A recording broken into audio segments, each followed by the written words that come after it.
Hi, I'm Joey Simmons, and in this video, we'll talk about doing an SE740 oxygen sensor calibration on the Stratos Multi transmitter.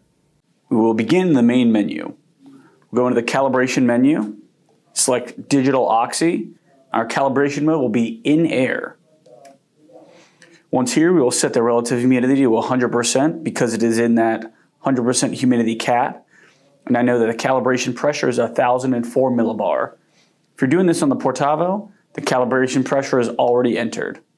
We'll hit proceed.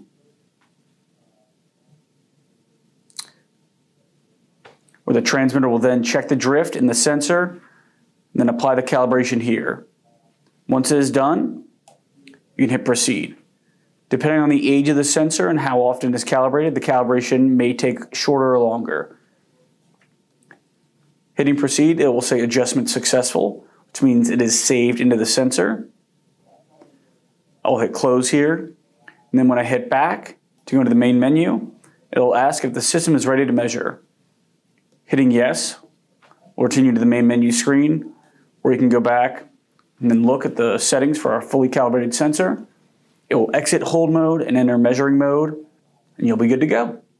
Thanks for watching this video. If you have any other questions, please feel free to reach out to us on the phone or through email. Thank you.